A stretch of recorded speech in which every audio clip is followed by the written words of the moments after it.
In this video, I'm going to teach you the things that you need to teach your drivers to avoid roadside violations. And this should be done during your onboarding with a driver. And one of the critical mistakes I think that happens with contractors is we hire a driver from another contractor thinking they were trained properly and that they know what we're going to talk about in this video, and they don't. And then that gets you in trouble. So don't assume that someone has all this experience or they were a manager for someone else and they know everything. Make sure that you go through this training with your drivers when you bring them on board, and then do regular retrainings with your drivers. I have a lot of contractors that will have a safety meeting every few months or an annual meeting, and they just go through this training again with their drivers just to make sure that they understand how to use the electronic logging device. This is one of those things that I see causes a lot of heartache in managing the hours of service and the ELD program, is having all of these weird login configurations. I've seen some contractors that do exactly like I suggest, FedEx ID, FedEx ID. That's the easiest way to manage the program. But I'll see some that'll say FedEx ID, the last four digits of the FedEx ID. I see FedEx ID, the last four digits of their social security number, which is not proper. That is against regulation. And then I see sometimes it's FedEx ID and the last four digits of their cell phone number. Don't make this more difficult on yourself to manage this program. Just use FedEx ID, and that way you know that as a manager, when you are trying to deal with whatever's going on or login issue, that it makes it so much simpler that you don't have to look at a database or a sheet or something that says, okay, what's the last four digits of their cell number? I don't know. Don't make it difficult on yourself. Just use the FedEx ID, FedEx ID. That is the simplest way. I shouldn't have to even talk about this one because the electronic logging device automatically throws up a message when the driver logs in that says, do you want to certify your log? And the answer to that question is yes, I want to certify my log. So make sure that you teach your drivers that they have to do this. There's a myth in the space, I've heard it from numerous drivers, that says, I'm a FedEx driver and I'm exempt from certifying my logs. That is false. That is absolutely false. They must certify their logs. We have multiple violations under the CSA for drivers not certifying their logs. So teach them the proper methodology of certifying their logs, and you can watch this in the dashboard of your ELD to see how many uncertified logs that there are. Now, as a side note, the ELD tablet is a computer. If your driver does not certify their logs, let's say they haven't certified them in weeks or months or days, what's going on when those drivers are delayed on the tarmac at the terminal is that electronic logging device is trying to retrieve all of those logs. It's going out to the cloud and it's trying to go get all that information and bring it back to the ELD tablet for the driver to certify the logs. So when they hit cancel or next or whatever and they don't certify that, they're just slowing themselves down. They're slowing your operation down. That's causing you to be, your driver to be delayed. It's costing you money. Teach them to certify their logs properly and keep that ELD dashboard clear.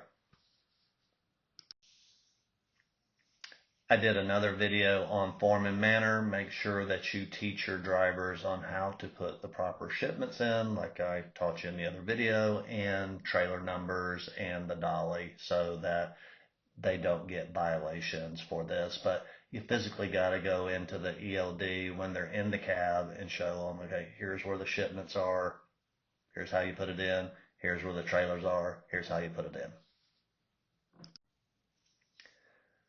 Unidentified driving time can cause a whole lot of administrative headaches for your program in managing this. And this is one of those things that if you do not deal with it every single day, that is just going to snowball on you on this. So when I'm looking at the ELD dashboard, doesn't matter which one you're in, you want to look at a report that says about unidentified driving time. So in Trimble, it's right there when you log in, it would say, here's the uncertified logs, here's the conflicts, and here's the unidentified driving.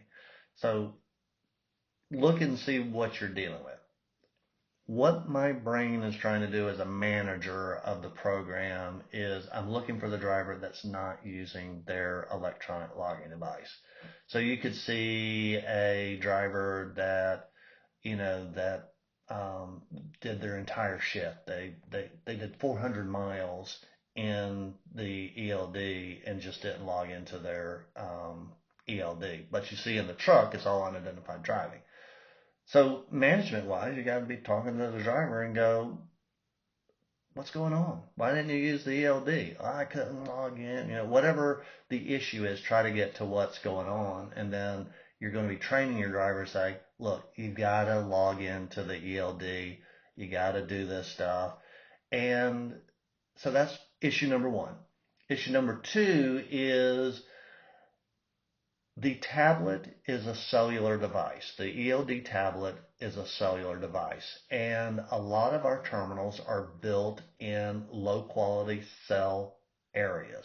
So your driver could be in the tractor on the terminal lot and the ELD just doesn't know where it's at. So you may, move the truck from the fence, go around the terminal building, hook up your trailers and all that, and it just doesn't know that me, the driver, is driving it, and it'll throw these unidentified driving events, which can be aggravating.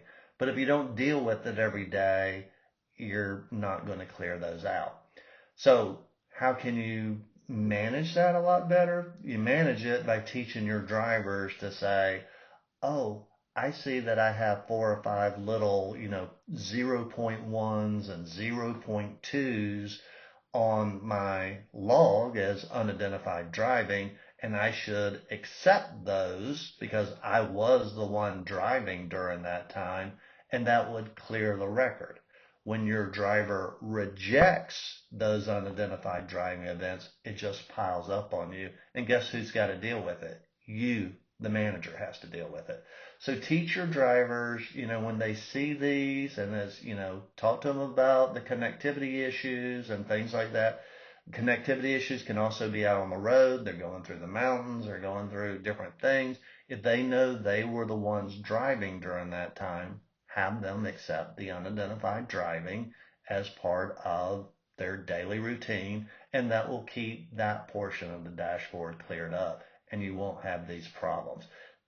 Drivers can receive roadside violations for not accepting the unidentified driving time, and so teaching them how to do it properly is the way to keep the dashboard clear. Don't assume that your drivers know how to get to the special areas of their electronic logging device. Again, I said just a few minutes ago, don't assume that they came from another contract and they know these things. Physically show them how to put the ELD into yard move. Just show them how to do it. Here you go, yard move. Show them how to go to the options to get to adverse conditions should they get into a situation, and how to properly annotate adverse conditions. Personal conveyance, you can turn personal conveyance completely off, so your drivers just don't have access to personal conveyance. You just go into the ELD administrative dashboard, click on your driver, and just don't give them personal conveyance. If you do give them personal conveyance, you can add some limits. Like some people will say no more than 50 miles or no more than 60 minutes personal conveyance. It just depends on how you want to manage that. And that can be done by the driver. You don't have to worry about it affecting all the drivers.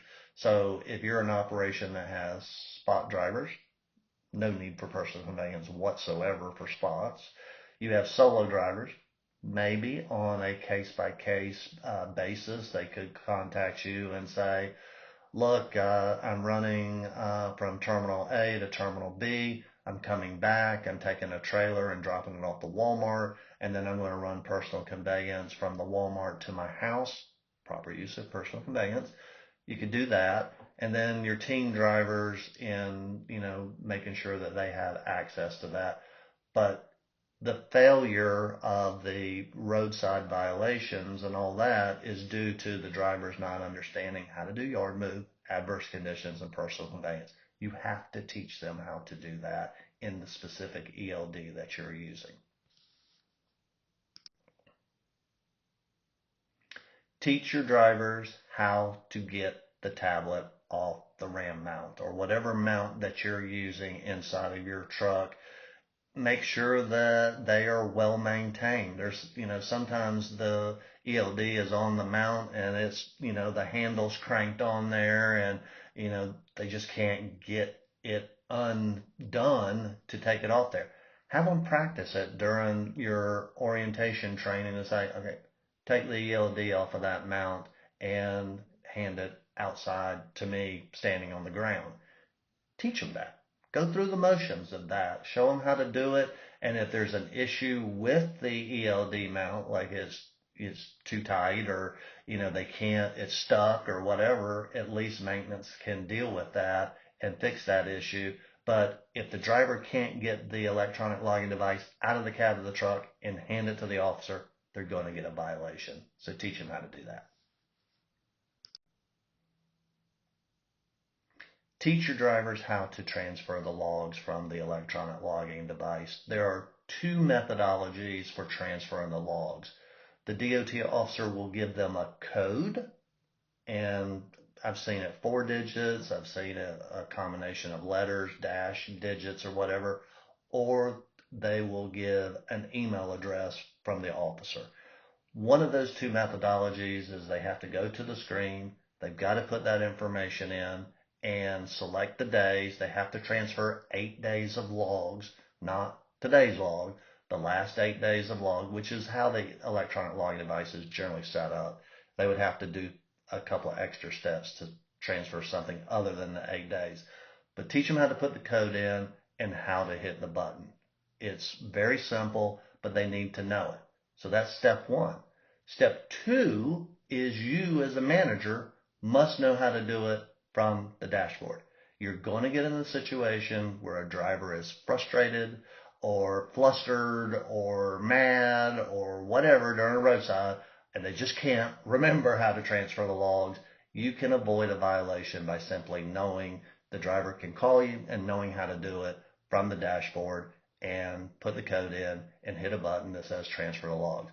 So those are your 2 things you got to teach. The driver on how to do it from the tablet, and you've got to know how to do it from the dashboard.